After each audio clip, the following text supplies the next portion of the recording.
Recientemente, el Palacio de Kensington emitió una breve e insólita declaración, sin contexto, explicación ni calendario. En cuestión de horas, todos los medios de comunicación británicos se dieron cuenta de lo que implicaba. No se trataba de un ajuste rutinario ni de una reorganización menor de apariciones o funciones. Se trataba de algo mucho más serio. Casi de inmediato empezaron a aparecer detalles fragmentarios, y a medida que los periodistas los iban reconstruyendo, se iba perfilando poco a poco un panorama inquietante. Sarah Ferguson, la ex esposa del príncipe Andrés, salpicada por un escándalo, había sido vista en silencio reapareciendo muy cerca de la reina Camilla. Al mismo tiempo, la propia Camilla se retiró abruptamente de múltiples compromisos públicos, programados desde hacía tiempo, dejando vacantes funciones a las que nunca había renunciado desde que se convirtió en reina consorte. En el centro mismo de esta creciente tormenta, el rey Carlos mantenía al parecer una serie de reuniones continuas a puerta cerrada con abogados, constitucionalistas y altos asesores. Su biblioteca privada fue sellada. Se suspendió todo contacto con la prensa. Tanto para los observadores de la realeza como para los juristas tales medidas solo justificaban una palabra: crisis. Las especulaciones se intensificaron casi de inmediato, arrastrando dos nombres que rara vez aparecían juntos. En los rumores, el príncipe Guillermo y la princesa Ana. Los rumores sobre daños a la reputación y luchas de poder se propagaron con alarmante rapidez. ¿Camilla se estaba posicionando como víctima o era la artífice de una estrategia mucho más compleja? ¿Y la decisión que Carlos se disponía a tomar? ¿Preservaría la monarquía o destrozaría a su familia bajo la luz del escrutinio público? La niebla de diciembre en Londres rara vez se había sentido tan espesa o tan despiadada como cuando envolvía los pálidos muros de piedra del Palacio de Buckingham. Sin embargo, el frío exterior era insignificante comparado con la tensión helada que reinaba en el interior de sus pasillos alfombrados de carmesí. En el núcleo del poder británico, cada paso estaba medido, cada respiración lastrada por siglos de rituales y restricciones. Un profundo cambio se estaba produciendo en silencio encendido por los titulares de la mañana. El rey Carlos, un hombre que había esperado más de 70 años, el momento en que la corona de San Eduardo descansara sobre su cabeza. En 2023 estaba ahora inmóvil en su biblioteca privada. Eduardo descansara sobre su cabeza. En 2023 ahora estaba sentado inmóvil en su biblioteca privada. A sus 77 años, un monarca conocido por su precisión, disciplina y ocasionales ataques de mal genio, se había quedado inquietantemente quieto. Su agenda, antaño repleta de compromisos planificados al minuto, había sido borrada sin explicación alguna. Las reuniones con ministros desaparecen. Las apariciones públicas se cancelaron por completo. En su lugar, una procesión de asesores jurídicos y secretarios privados, con rostros tensos y voz baja. Detrás de las puertas cerradas de roble, se sopesaban decisiones que podrían remodelar la propia institución. Fuera de ellas, el mundo estaba alborotado. Desde Fleet Street hasta Manhattan, las redacciones rugían de actividad. Las imprentas funcionaban sin parar. The Times publicó un titular comedido pero escalofriante: un silencio inusual en el palacio. Los tabloides menos sutiles y mucho más despiadados fueron más allá, desatando especulaciones con precisión quirúrgica. Toda la atención se centró en la ausencia de la reina Camilla. La mujer que había soportado décadas de hostilidad, escándalo y desprecio público para convertirse en la consorte oficial del rey, simplemente había desaparecido. En las ceremonias conmemorativas y en las recepciones diplomáticas, la silla junto a Carlos estaba visiblemente vacía. Ese vacío, magnificado tanto por las cámaras como por los comentaristas, dio pie a innumerables teorías. Su pasado volvió a la luz. Volvió a aparecer como la escaladora paciente e implacable que había esperado durante años su momento. Su silencio no parecía una retirada, sino una ocultación. Los titulares empezaron a atreverse con lo que hasta entonces parecía imposible: abdicación. Los analistas políticos diseccionaron cada imagen, cada cambio de agenda. Observaron las apariciones cada vez más frecuentes del príncipe Guillermo. Ya no era el niño príncipe moldeado por la tragedia Guillermo, aparecía ahora como un hombre endurecido por la responsabilidad. Su expresión en las últimas fotografías era firme, pero cargada como si ya soportara el peso de la corona. Los comentaristas sugirieron que su presencia constante junto al rey ya no era simbólica, parecía de procedimiento. Preparatorio. Una transferencia de autoridad silenciosa y de emergencia para evitar que la maquinaria de palacio se detenga. El malestar saltó de los periódicos a la conversación pública. El pueblo británico, acostumbrado desde hace tiempo al drama de Windsor, percibió que esto era diferente. No era un escándalo, ni un romance, ni una disputa familiar. Parecía constitucional, estructural. Un veterano columnista de The Guardian, cronista de la monarquía durante décadas, cerró su análisis con una frase que provocó un escalofrío colectivo en todo el país. Si algo verdaderamente catastrófico se está desarrollando tras esas puertas doradas, no es impulsado por presiones externas. Ha comenzado en silencio sin piedad desde dentro de la propia familia real. En su estudio, el rey Carlos bajó el periódico. Sus ojos se desviaron hacia un viejo retrato familiar, donde los rostros sonrientes parecían teñidos ahora de ironía y resentimiento tácito. Lo que el público veía era solo la superficie, las ondas de un disturbio que había comenzado precisamente una semana antes. Los pensamientos del rey volvieron al momento en que su incuestionable confianza se había quebrado por primera vez. Había sido una sombría tarde de martes cuando su hermano menor, el príncipe Eduardo, entró en la habitación. La habitación con una expresión que Carlos nunca había visto antes. Era una mirada marcada por la lealtad que luchaba contra la obligación de decir la verdad. Nada de lo que siguió había sido casual. La prensa intuía una crisis, pero había malinterpretado por completo su origen.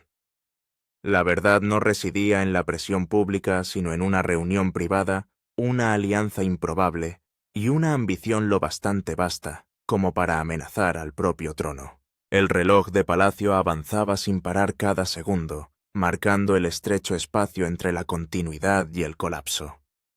Carlos cerró los ojos permitiendo que su memoria regresara a aquella tarde crucial de una semana antes, cuando la verdadera conspiración había comenzado en silencio. 7 días antes de que estallaran los titulares, había tenido lugar un acontecimiento que entonces parecía insignificante. Lejos de las cámaras y los convoyes reales, bajo un cielo suburbano bajo y plomizo, el príncipe Eduardo conducía él solo por calles tranquilas. El duque de Edimburgo, considerado durante mucho tiempo como el más reservado y discreto de los hermanos Windsor, atesoraba estos raros momentos sin escolta. Le mantenían atado a un mundo más allá de los muros de palacio. La coincidencia suele marcar el capítulo inicial de las mayores tragedias. Cuando Edward frenó su coche cerca de un modesto y anticuado café oculto tras unos árboles centenarios, su mirada se congeló. De un anodino vehículo civil salía una figura que reconoció al instante. Sarah Ferguson, divorciada del príncipe Andrés y despojada de todo papel formal, Sarah siguió siendo un pararrayos de la controversia con un pasado plagado de escándalos y conexiones oscuras. Lo que sorprendió a Edward fue su aspecto. Iba vestida con sencillez, con un grueso pañuelo alto que le ocultaba el rostro. Sus movimientos eran enérgicos y cautelosos, totalmente distintos a los de la mujer que antaño cortejaba la atención. Sin embargo, lo que hizo que a Edward se le oprimiera el pecho no fue solo Sarah.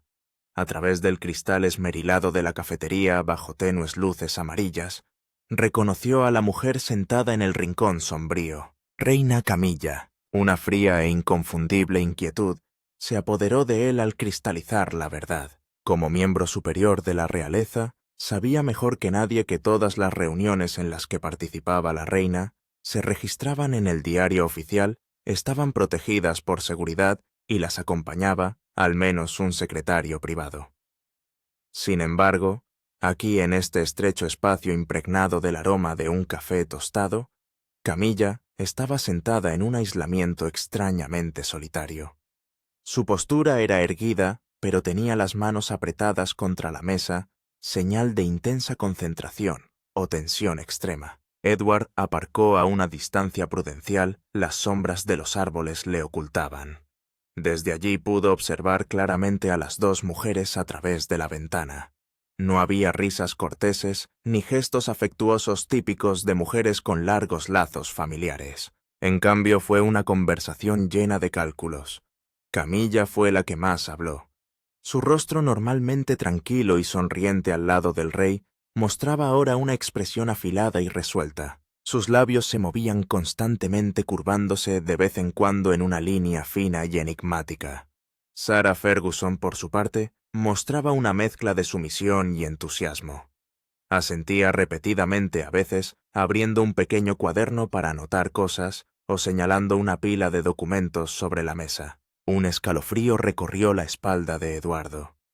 El emparejamiento de una reina reinante que ejercía influencia espiritual junto al rey y un antiguo amor desesperado por restaurar el estatus de su rama familiar era una señal peligrosa.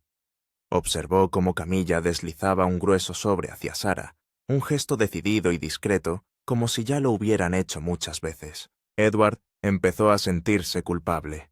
Estaba siendo demasiado sensible invadiendo la intimidad de su cuñada, pero los instintos afinados por haber sido testigo de los muchos altibajos de los Windsor le decían que no se trataba de un té y una charla casuales. Un secreto tan absoluto solo podía servir a un propósito, un plan que el rey no debía conocer. Cuando terminó la reunión, Sarah se marchó primero, desapareciendo rápidamente entre el tráfico.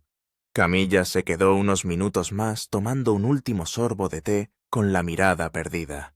Sus ojos contenían un frío cálculo que Edward nunca había visto cuando estaba con su hermano. En el momento en que se puso en pie y se ajustó el cuello de la camisa, su expresión volvió a su elegante y aristocrática máscara habitual, perfectamente aplicada de nuevo. Durante el trayecto de vuelta al palacio de Buckingham, la mente de Eduardo dio vueltas. Pensó en el rey Carlos, un hombre que había depositado una confianza absoluta en el amor y la lealtad de Camilla tras años de agitación. Carlos ya se enfrentaba hasta una inmensa presión por sus obligaciones y sus problemas personales de salud. Revelar esta sospecha sería como clavar un cuchillo en el cansado corazón del rey. Sin embargo, la imagen de esos documentos y el comportamiento furtivo de las dos mujeres le perseguían. Eduardo sabía que en el mundo real el silencio podía ser cómplice de la traición. Si esta reunión concernía al destino del trono o a la posición de Guillermo el sobrino al que amaba entrañablemente, no podía guardárselo para sí. Al entrar en el gran vestíbulo del palacio, ni siquiera las brillantes lámparas de araña aliviaron la tristeza del corazón del duque. Eduardo estaba ante la puerta del despacho del rey con la mano vacilante sobre el pomo de latón. Respiró hondo sintiendo el peso de la verdad que estaba a punto de decirse. Sabía que una vez que la puerta se abriera y las palabras fueran pronunciadas, la pacífica vida de su familia se perdería para siempre. Dentro de la habitación el rasguño de la pluma estilográfica de Carlos sobre el papel se detuvo. El rey levantó la vista y sus ojos cansados se encontraron con el rostro pálido de su hermano. Se hizo un gran silencio anunciando el comienzo de un colapso que nadie podía prever. Tras la pesada conversación con su hermano el rey Carlos, se sumió en un peligroso silencio. Ya no era el marido indulgente ni el hombre que pasaba las tardes cuidando sus jardines en Highgrove. Ahora era el monarca de una dinastía milenaria, enfrentándose a una invasión desde su propia alcoba. Siguiendo el consejo de Edward Charles, decidió no estallar en cólera. En su lugar, él y su hermano iniciaron una silenciosa revisión interna, una fría y clínica disección de su propia familia. El pequeño estudio en Sandringham, elegido por su absoluta privacidad, se convirtió en el centro de mando de los hermanos. Aquí empezaron a acumularse expedientes sin nombre. Eduardo, con la meticulosidad que le caracterizaba, había reunido en silencio los informes del equipo de comunicación y de los asesores financieros de la Casa Real. A medida que los papeles dispersos se extendían por la mesa de roble, una imagen inquietante surgía de entre las palabras. Carlos pasó un dedo tembloroso sobre titulares de blogs anónimos y tabloides de segunda fila. Al principio eran meros susurros sobre el príncipe Guillermo, que lo retrataban como autocrático en la gestión de los fondos benéficos del ducado de Cornualles. Informes financieros recortados, cifras hábilmente ordenadas que sugerían que el futuro rey estaba amasando en secreto un poder financiero personal que escapaba a la supervisión del trono. Los ojos de Carlos se oscurecieron al reconocer la sofisticación. No hubo acusaciones directas, solo preguntas persistentes que sembraron la duda en la opinión pública sobre la integridad del heredero. La siguiente pieza se refería a discretas quejas sobre la princesa Ana. La monarca más trabajadora fue descrita de repente como una figura conservadora, que se entrometía demasiado en las decisiones del rey, excediéndose en su papel de asesora. Las notas filtradas selectivamente de las reuniones internas del Consejo pintaban a Ana como un obstáculo para la modernización de la monarquía. Cuando Carlos y Eduardo reconstruyeron la cronología, surgió un patrón claro. Todos los ataques contra Guillermo y Ana se originaron en el mismo momento, poco después de que el rey anunciara cambios en el personal superior de palacio. El objetivo del orquestador no era el derrocamiento inmediato, sino crear una crisis de confianza. Al socavar la reputación de Guillermo y la estabilidad de Ana Camilla, se convertiría en la única persona en la que el rey podía confiar plenamente, transformándola en una regente de facto, sin el título ejerciendo un poder real a medida que la salud de Carlos declinaba. La verdadera conmoción llegó cuando Edward reveló las pruebas de la conexión. Mediante el escrutinio de las transacciones digitales y los registros de llamadas, descubrió que Sarah Ferguson no actuaba sola. Con su red de contactos en los medios de comunicación y sus oscuros vínculos financieros, actuó como arquitecta operativa, coordinando directamente la difusión de falsas narrativas y utilizando su condición de extraña a la familia para dar credibilidad a las acusaciones. Pero detrás de Sarah estaba el patrocinio encubierto de Camilla. Charles Optita se horrorizó al encontrar frases codificadas en las directivas de Sarah que coincidían inquietantemente con el estilo de escritura de su esposa. Camilla había mantenido hábilmente una distancia plausible sin aparecer nunca en las transacciones, y sin embargo suministraba los secretos internos más delicados detalles que solo un cónyuge podía conocer para que Sarah los convirtiera en armas. La traición explotó en el interior de Carlos como un veneno. Recordaba las noches en que Camilla le consolaba suavemente de la terquedad de Guillermo o sutilmente mencionada de la extralimitación de Ana. Cada palabra tranquilizadora había sido un movimiento de ajedrez para aislarlo, empujando a sus hijos y hermanos más allá del alcance de su confianza. Cuanto más profundizaba la investigación, más solo se sentía Carlos en medio de la opulencia del palacio. Cada retrato ancestral en la pared parecía juzgar su ceguera.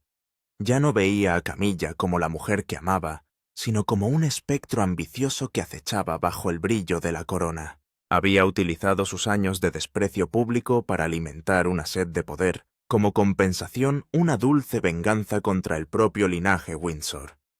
Edward permaneció a su lado observando en silencio el derrumbe en los ojos de su hermano. No hacían falta palabras. Ambos comprendieron que esto había trascendido el conflicto familiar. Era una traición moral. Charles cerró lentamente el expediente, el gesto decisivo como cerrar un capítulo de su vida. Ya no le temblaban las manos. El dolor había dado paso a una fría determinación. Se dio cuenta de que para proteger la dinastía que su madre había dedicado su vida a preservar, debía convertirse en el verdugo de su propio matrimonio. Aquella noche, la cámara privada del rey en el castillo de Windsor estaba envuelta en un silencio tenso del tipo que anuncia un gran terremoto. El rey Carlos estaba de pie junto a la ventana, de espaldas a la puerta, con los hombros hundidos bajo el peso de su costoso traje. Cuando la puerta de roble se cerró suavemente y el familiar aroma del perfume de lavanda de Camilla llenó el aire, no se volvió. Su presencia, la de la mujer que había estado a su lado en todos los altibajos de su vida, le helaba los huesos. Mientras Charles se giraba lentamente, depositó una carpeta azul oscuro sobre el escritorio de caoba. No era un expediente administrativo cualquiera. Era la sentencia de muerte de su confianza. Su mirada se clavó en el rostro de Camilla. Contrariamente a lo que había imaginado, no había pánico ni lágrimas suplicantes. La reina permaneció de pie inmóvil como una estatua con los ojos serenos ante las pruebas que él acababa de exponer. La admisión no se produjo con palabras, sino en la amarga curvatura de los labios de Camilla, mientras echaba un vistazo a las fotografías de su reunión con Sarah Ferguson y a las copias de los documentos filtrados. En ese momento, la máscara de la reina benevolente, la esposa siempre solidaria, se hizo añicos por completo. En su lugar, había una mujer cuyo corazón mostraba viejas cicatrices y una ambición alimentada por un resentimiento latente. La mente de Charles era un campo de batalla devastado. Una parte de él seguía anhelando cualquier explicación, por descabellada que fuera, para proteger a la esposa con la que se había casado, desafiando la opinión del mundo. Pero la otra parte, la soberana, se alzaba con majestuosa y despiadada autoridad. En Camilla no vio remordimientos, sino un feroz desafío.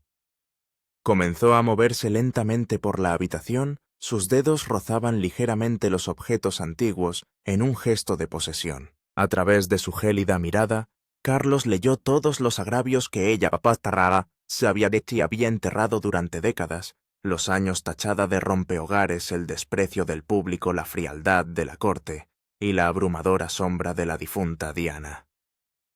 Camilla no se negó, sabiendo que las excusas serían inútiles ante las pruebas irrefutables de Eduardo. En cambio, su comportamiento transmitió un mensaje brutal. Lo había hecho todo para protegerse a sí misma, para asegurarse de que cuando Carlos se fuera, nunca volvería a una vida de rechazo. Socavar a Guillermo y Ana no era solo una toma de poder, era una venganza contra el linaje que siempre la había tratado como una extraña. Quería apoderarse del salvavidas de la dinastía para obligar al mundo a arrodillarse ante ella.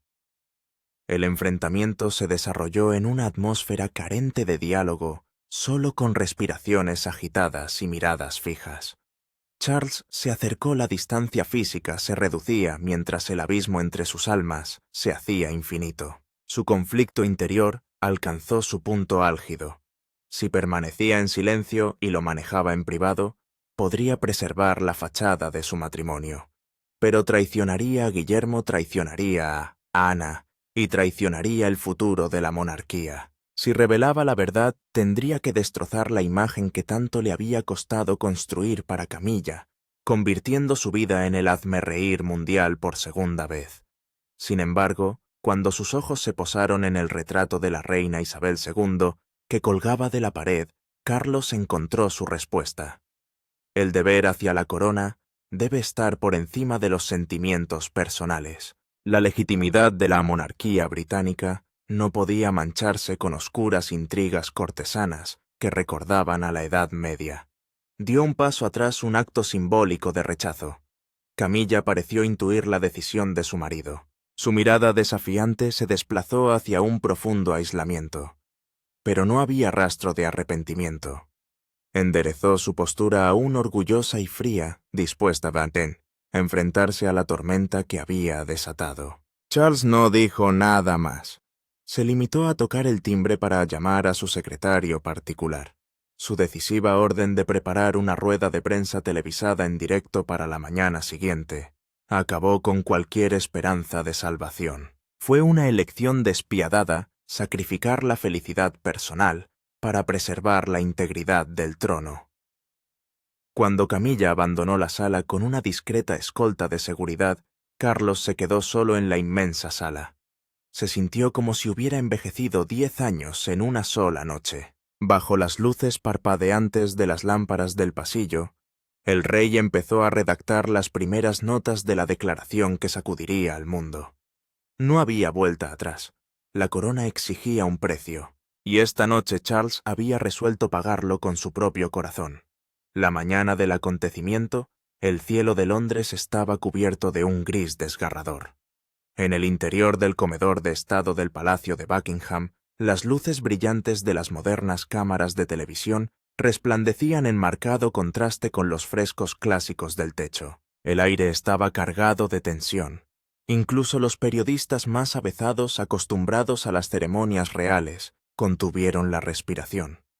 Percibieron la anormalidad solo por el montaje. Nada de flores ni decoraciones llamativas, solo un sencillo podio de madera con la cifra real en el centro del escenario. Cuando se abrieron las grandes puertas, entró el rey Carlos.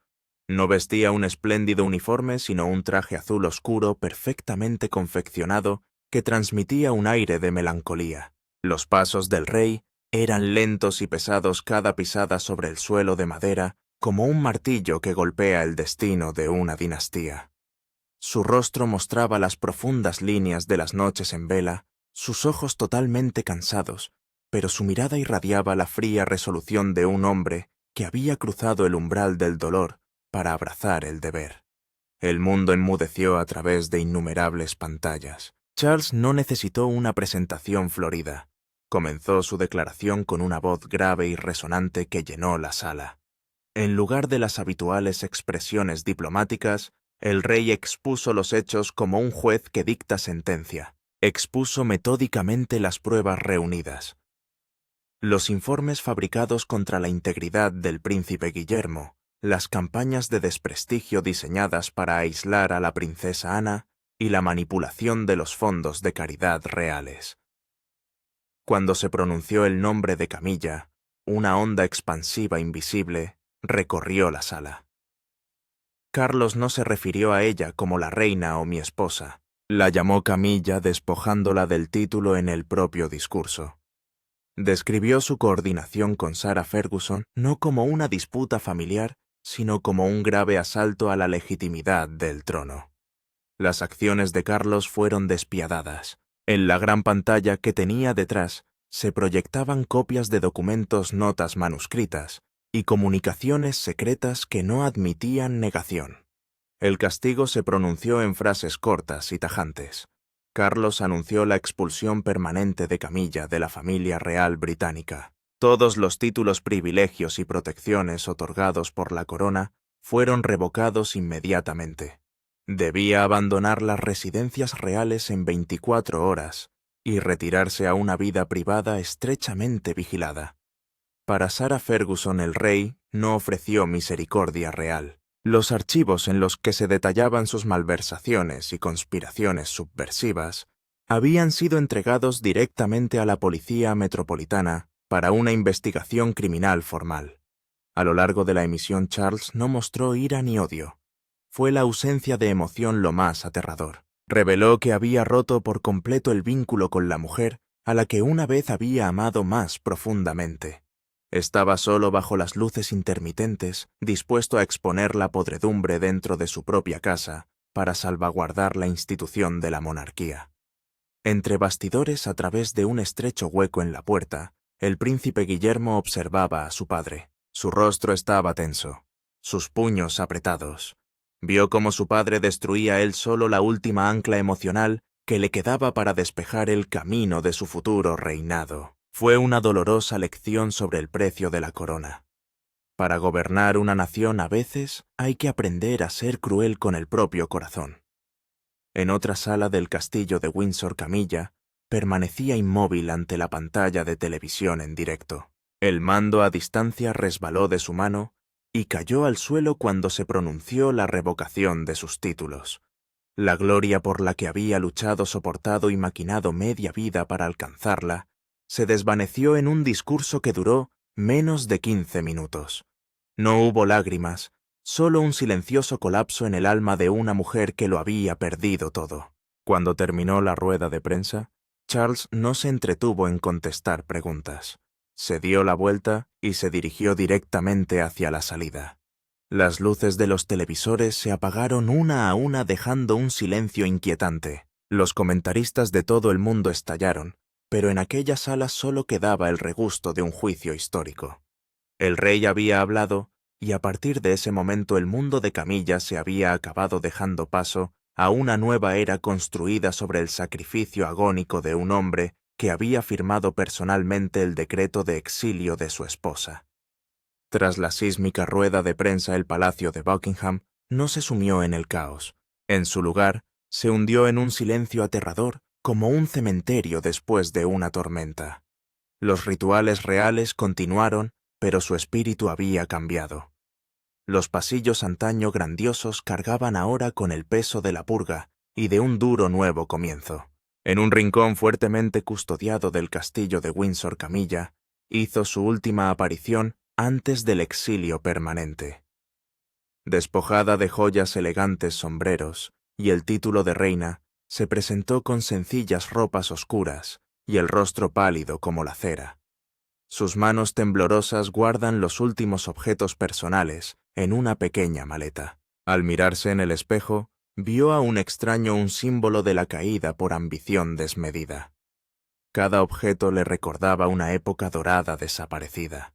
Camila se dio cuenta de que el poder que ansiaba no era más que una ilusión construida sobre la confianza de su marido. Desaparecida, esa confianza no era más que una paria expulsada del flujo de la historia.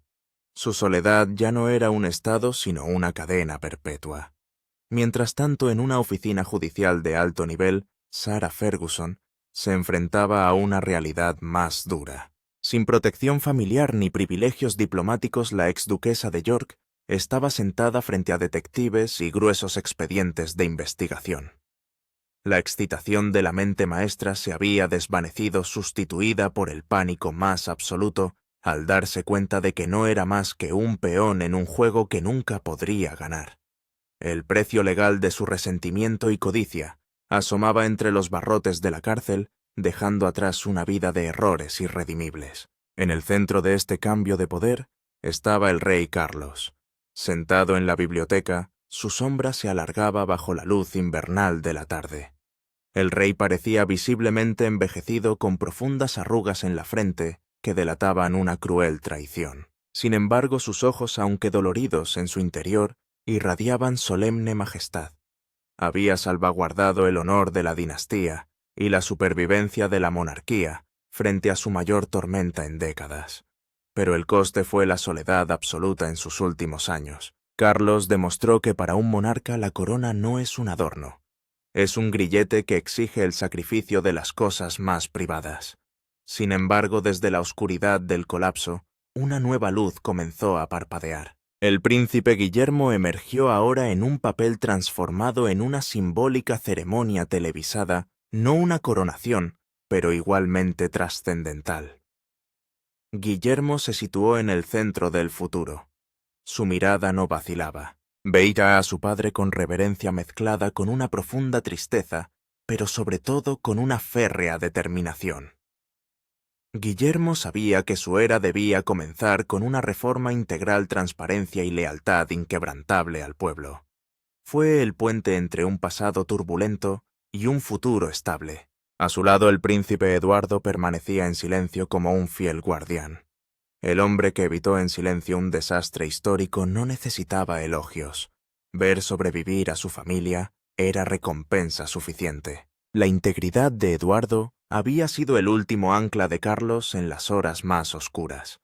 Al final, los principales periódicos de Londres publicaron ediciones especiales. Los titulares pasaron del sensacionalismo a la reflexión. ¿Abdicará pronto el rey Carlos para dejar que Guillermo comience un nuevo capítulo? La pregunta seguía abierta, pero la respuesta ya no importaba.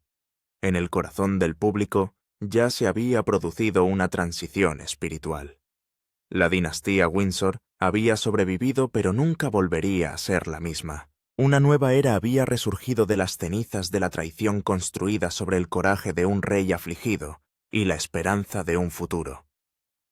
Después de leer la historia, en tu opinión, ¿es la revelación pública de la verdad por parte del rey Carlos una manifestación de un monarca sabio y decidido, o la crueldad de un marido que sacrificó sus emociones personales para proteger la supervivencia de la dinastía?